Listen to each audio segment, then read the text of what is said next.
Physical chemistry की ई class में आज बीएससी पार्ट सेकेंड ईयर के सभी विद्यार्थियों का स्वागत है।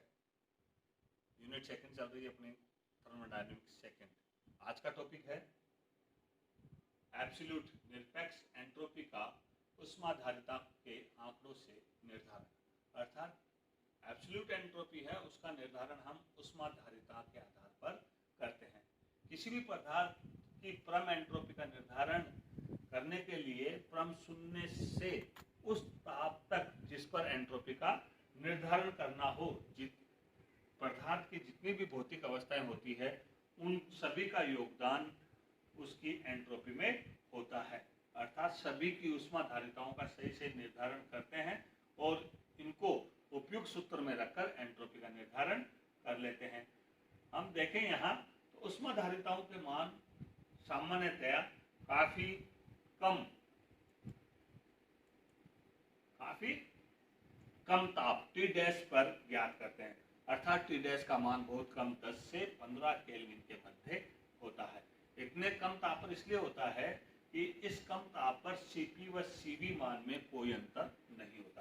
दूसरा, D/K T घन अर्थात कैपिटल T क्यूब T घन नियम का पालन होता है, जिसके अनुसार क्या होता है Cv बराबर A T क्यूब, जहां A एक स्थिरांक है और इस स्थिरांक का मान पदार्थ की भौतिक अवस्था पर या पदार्थ की प्रकृति पर निर्भर करता है और इसका जो निर्धारण है हम निम्न सूत्र द्वारा करते हैं, अर्थात A बराबर CPT upon T dash cube, ये T घन का नियम है।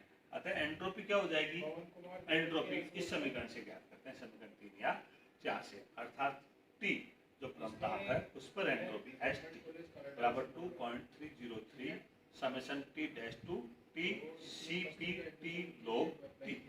ये निरपेक्ष एंट्रोपी है किस पर, परम ताप पर, और यहाँ Cp क्या है ऊष्माधारिता स्थिर ताप पर।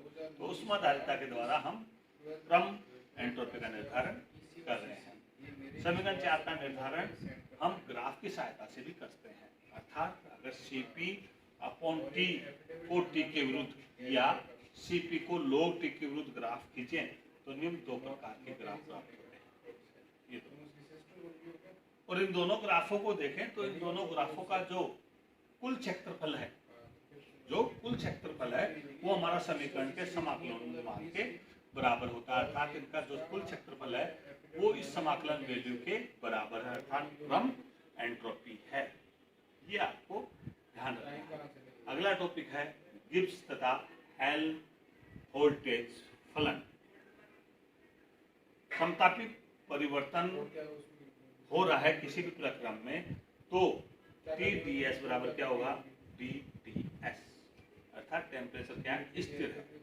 तो ऐसी स्थिति में समीकरण 2 ये होगा क्या minus du minus del omega plus TdS, और इस TdS का मान समीकरण 1 से ये रखें तो ये प्राप्त होगा समीकरण 4 या समीकरण 3 व 4।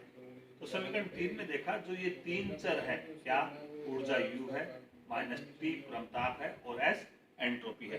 इन तीनों चरों की संख्याओं को हम एक प्रतीक कैपिटल A द्वारा दर्शाते हैं, जिसे हम कार्यफलन भी कहते हैं, अधिकतम कार्यफलन भी कहते हैं, हेल्महोल्ट्ज़ फलन भी कहते हैं, या हेल्महोल्ट्ज़ मुक्त ऊर्जा भी कहते हैं, या मुक्त ऊर्जा भी कहते हैं। लेकिन आईपीसी के पद्धति के आधार पर इसे हमने हेल्महोल्ट्ज़ ऊर्जा ही नाम दिया है, और जिसको हम किससे दर्शा रहे हैं कैपिटल A से, और इसका मान क्या होगा कैपिटल A बराबर U माइनस TS, समीकरण 5 के अनुसार।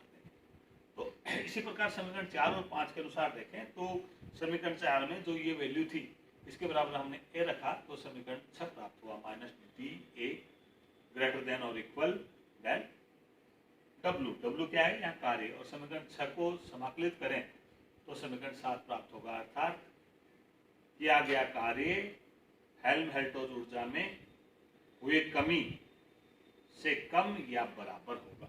समीकरण 7 ही कह रहा है, क्या कह रहा है, किसी भी समतापी प्रक्रम में हेल्महोल्ट्ज़ ऊर्जा में हुई कमी तंत्र द्वारा किए गए कार्य के बराबर या उससे अधिक होता है। हम देखें स्थिर दाब पर यही प्रक्रम संपन्न हो तो P dV बराबर क्या हो जाएगा dPV। तो समीकरण 2 में देखें minus d u minus del sorry d p v plus d t s greater than और इक्वल डेल डब्ल्यू ए।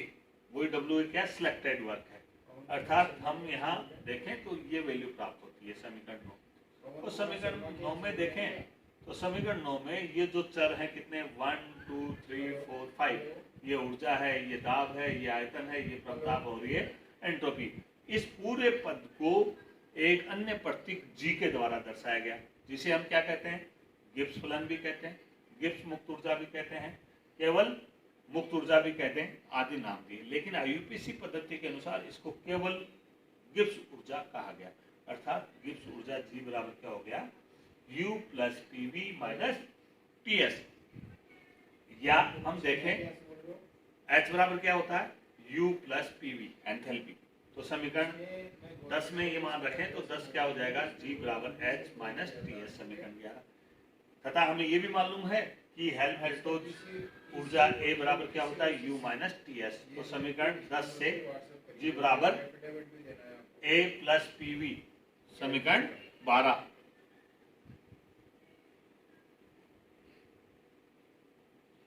समीकरण 9 और 10 से देखें तो ये समीकरण हमें प्राप्त होता है, अर्थात इसका समाकलन करें तो समीकरण 14 प्राप्त होता है। अर्थात किसी भी समतापी प्रक्रम में जो गिब्स ऊर्जा में हुई कमी है वो किए गए कार्य के बराबर या उससे अधिक होती है। जी व ए की सार्थकता देखें तो किसी भी उत्क्रमणीय समतापी परिवर्तन से लिया गया अधिकतम कार्य उसकी हेल्महोल्ट्ज ऊर्जा में हुई कमी के बराबर होता है, ये मैं आपको बता चुका।